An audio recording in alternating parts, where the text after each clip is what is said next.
Welcome to the Making of Me podcast, where we explore the real stories behind transformation. Today, I'm joined by Nadege Saysana, also known as Nan, life weight loss coach, who help women lift, stop binge eating early, feel calm and proud around food. After struggling the binge eating for 13 years, Nadege discovered that food was never the problem; it was a coping mechanism. That realization changed her life, her body, and her career.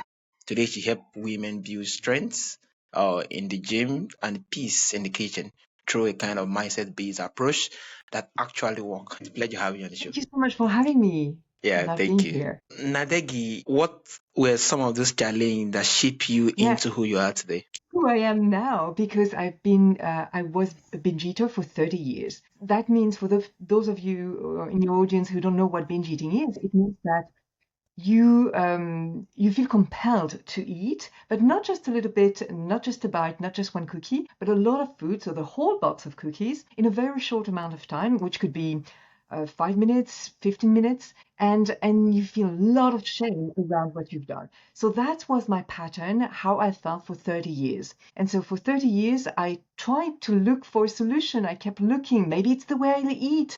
Maybe it's the food I eat. Maybe it's the time I eat. Maybe I should change what I eat. Maybe I should be a vegan or a vegetarian. And that never worked. Maybe I should work out more. Maybe I should train for marathons. And I did. And I ran marathons. But it never changed the way I was feeling around food, especially in those times. That was mostly at the end of the day when I was extremely tired. I was stressed about my day. And I also wanted some reward. I wanted to feel comforted. That's most of the time when it happened. And so for 30 years, that was my pattern until I understood that I was behaving this way because of the way I was feeling and because of the way I was thinking. That was such a mind blowing moment for me when I understood it was not random, it had a reason. And when I understood where it was coming from, then I knew I could change it, if that Amazing. makes sense. Yeah, amazing, amazing. Thank you so much.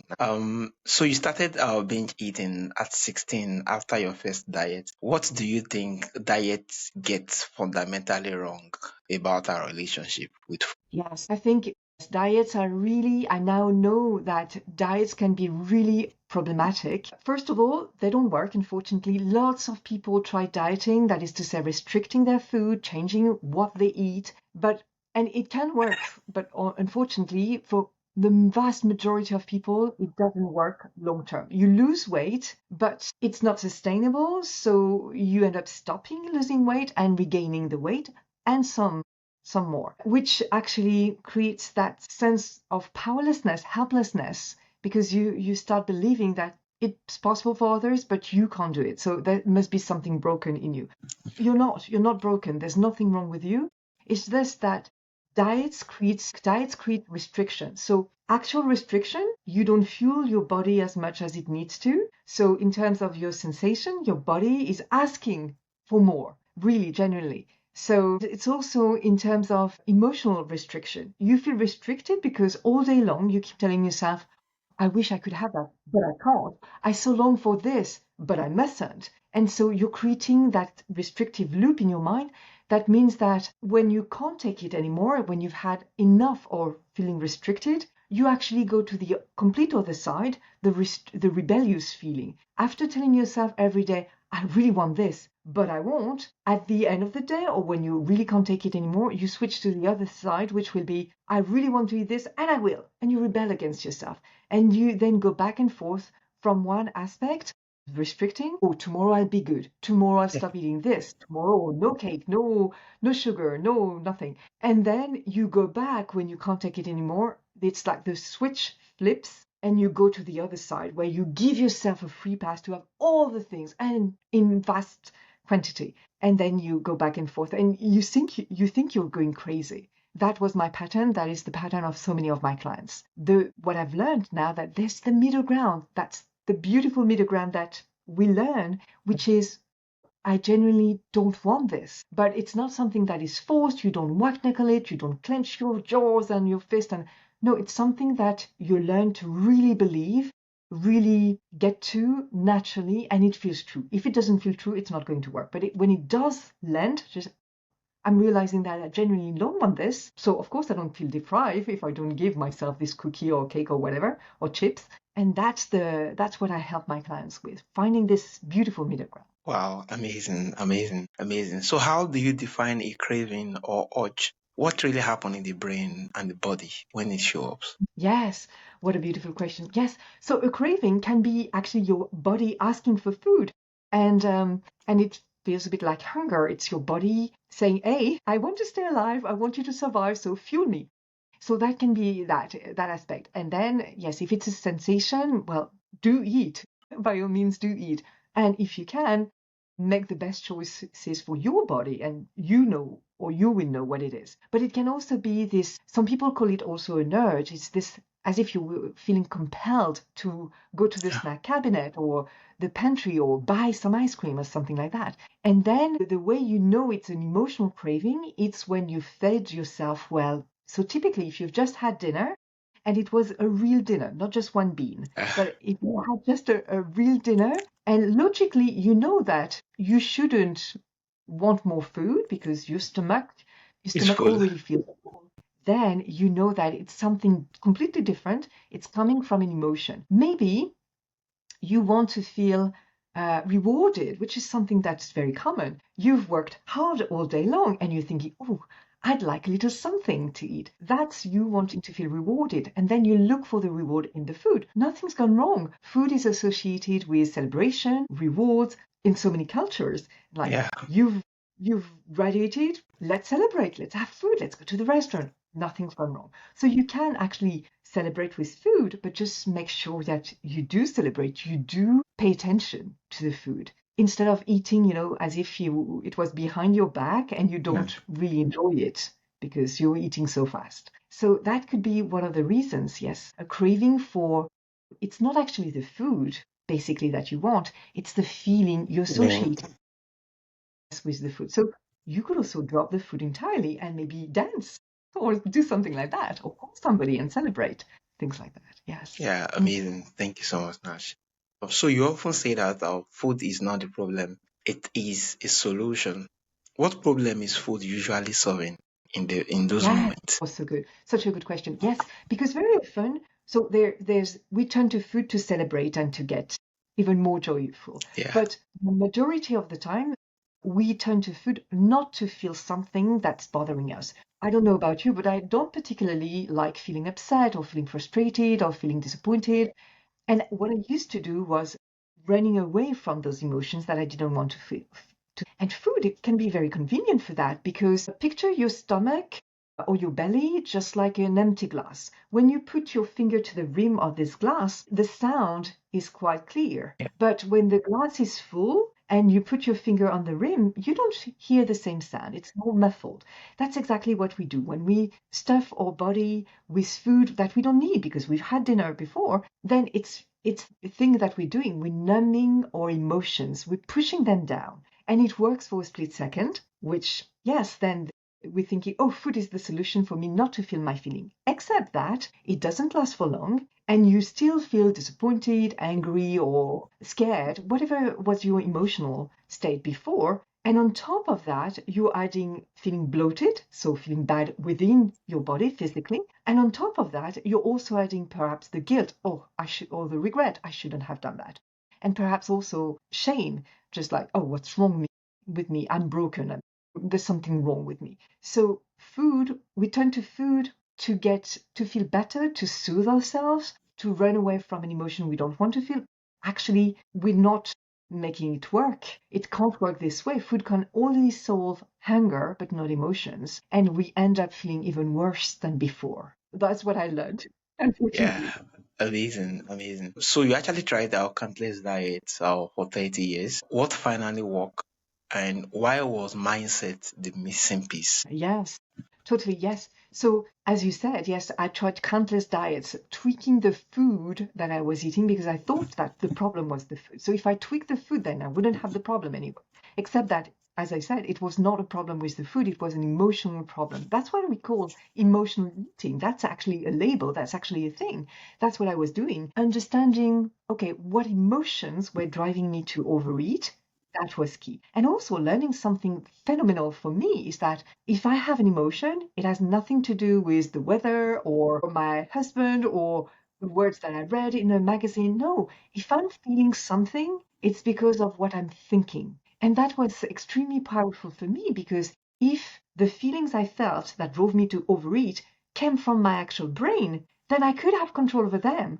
I could change them. That was extremely powerful because I can't change the weather. I can't Yeah. change my husband. I don't want to change my husband. I want to keep the same. I can't change, what I'm reading in the magazine. Yeah. I have no power over other people's actions or the way the world is. But I do have control over what I'm thinking. I didn't know that, but there is a method, there's this proven system to change realistically, so that it's believable what you think, so that you actually feel differently. And then I ended up reducing the amount of food that I was eating when I was binging. I ended up changing the intensity, that is to say, the amount of food I was eating, the frequency, but also how long it lasted.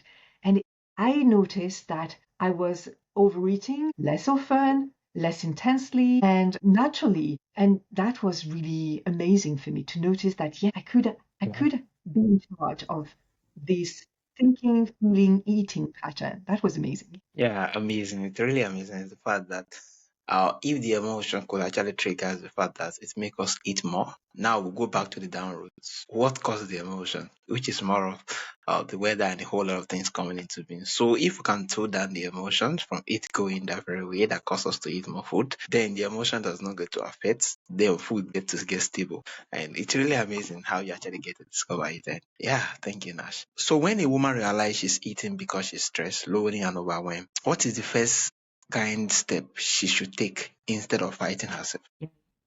Such a good question. Yes, so fighting ourselves unfortunately never works because, well, first it feels terrible, it feels bad.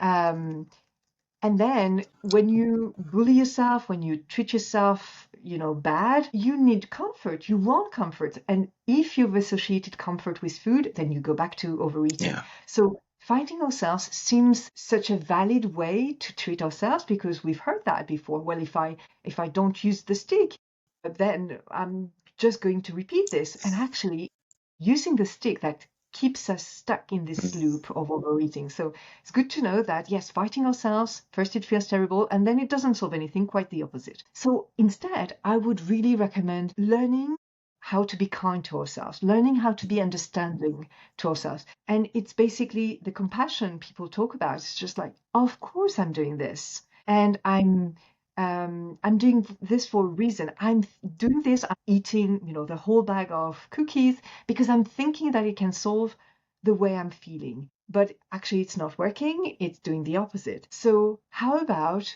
understanding that this is where I am right now? That's not going to be forever, and I can treat myself differently. I can learn the skill that I need to change this way. So, just being where you are right now and being kind to yourself, it can be hard because we are not used to doing it, but it's just like any skill we learn. We can start small, just like, okay, let's pretend that I'm talking to my best friend. Yeah. What would I tell her? I would probably not tell her, oh, you're so bad. I'm so disgusted with you.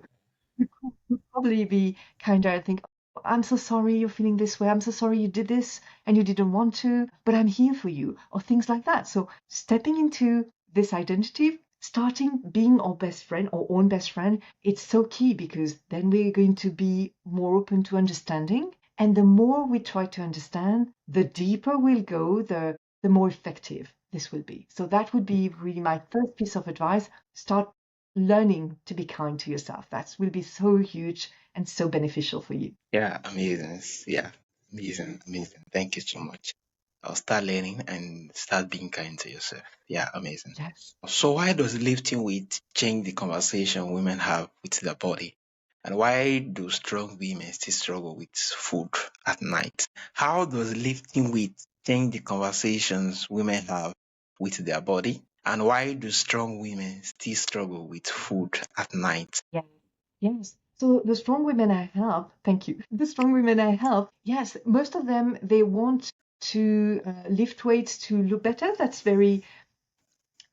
that may be one of their motivation. They want to lift weight to also feel stronger. They know now that as we grow older, having muscle tone on our body is not just, it doesn't just look good, but it's also a good way to take care of our bodies Yeah. so that we age better. But they also know that they need to fuel their body a certain way to get the muscle mass that they want. And they're working hard in the gym to do that. And that may bring back those issues of, I need to eat a certain way to look a certain way or to get the body I want to, Yeah. which goes back to dieting. You know, the macros that we want to eat, that we know that helps our body build muscle. And so that may bring back this problem with, okay, but how do I follow my plan? Uh, how do I trust myself around food? And is following my macro plan not going to make me feel that restriction feeling that we talked about earlier on? And so I help them find the middle ground, which is yes, you fuel your body right so that you can actually grow muscle, but it doesn't mean depriving yourself of the food that you also want to have and to enjoy eating. And so I help them find what works for them so that they get the best of both worlds, enjoying the food that they do want to enjoy if they enjoy it, if it's really what they want, but also build the body they love. So that's what I help them with. Yeah. Thank you so much, Nash. So, Nash, finally, for someone listening who feel broken or ashamed about their eating, what do you want them to know right? Yes. So first of all, I want them to know that they may believe they're broken. They may believe something's very wrong with them, Yeah. but I want them to know that it's not true. It's just that their brain learned a habit. Their brain learned a pattern. And our brains are so good at learning habits. I don't know about you, but I don't think about what I'm doing when I brush my Yeah. teeth. And yet I do brush my teeth. So their brain has learned this pattern of going to the food to cope with whatever they were feeling. And it's good news because if your brain can learn this habit, it can learn other habits. Yeah. And you can also remember that building a habit is just like building a building, actually. So, yes, it takes some time, but actually, destroying a habit can be just like destroying a building. When a Yeah. building is too old and can't stand on its own and it's too dangerous, it doesn't take that long to take it to the ground. So, it could be the very same. So, I want them to feel hopeful that there is a solution. I want them to know there is a solution to stopping binge eating, and it can be faster than they think, and it can be accessible to them even if they don't believe it's possible for them, because that can be an issue. We believe, okay, yes, maybe it's possible, but for everyone else but me. That's not true. Yeah. That's a lie that your brain is keeping telling you because of things that it's so important to keep that coping mechanism and to protect yourself. But there are other ways to protect yourself. There are other ways to cope with your emotions. Yeah. Amazing. Thank you so much, Nash. Yeah, thank you. So, for my audience who wants to learn more from you, who want to reach out to you, and those who want to reach out to you and connect with you and hear more from you too, where is the best platform to do this? Thank you so much. So the best place to find me would be on my website, which is called milobingefix.com. Milo is spelled Milo, bingefix.com. And there you will see the women I help, how I work, and what life looks like when you stop binge eating. And if you like this conversation, I'm happy to invite you to my masterclass, which is about all the reasons you can stop at one bite, even if you don't know it yet. And to do that, you just sign up at Yeah. milobingefix.com/masterclass. Yeah. Thank you, Nadesh, for sharing your stories with so much honesty and passion. And for reminding us that lasting Mm. change doesn't come from willpower, but from understanding and kindness. If you want to learn why food urge feels strongest at night, and how to feel calm around craving without dieting. Check out Nadesh free masterclass at mealdobeinggifis.com masterclass. The link is going to be on the show notes for you to reach out. And this has been the Making of Me podcast. Once again, it's a pleasure and an honor having you on the show, Nadesh. Thank you Yeah, so thank much for you. having me. It was really lovely talking with you.